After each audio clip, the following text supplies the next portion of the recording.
ये ज़मीन इनकी है, इन्होंने तैयार की हुई है सितंबर काश्त के लिए। तो हम पिछली दफ़ा जब आए थे इनके साथ हमारा डिस्कस हुआ, हमने मशवरा दिया इनको कि ज़मीन की तैयारी किस तरह से करनी है, क्योंकि हमने उनको बताया, कन्वेंस किया कि सितंबर काश्त के ज़रिए आप अच्छी पैदावार ले सकते हैं।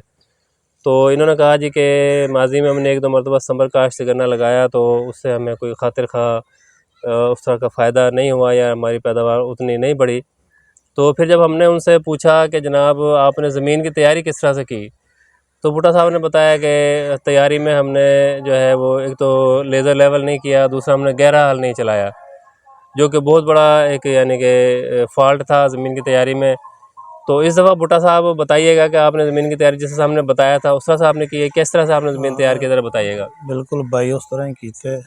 इस बार इन्होंने सियारो भी मारी है, जी हाँ, हल भी बहुत डूंगा चलाया, जी जी रूटा मारा, सुहागे मारे, जी जमीन बिल्कुल तैयार है। जी ये बारिशा पवन की वजह तो हो गया है, जमीन तैयार है। फिर इन होर वाह के उड़ा मार के 237 वैरायटी जी है।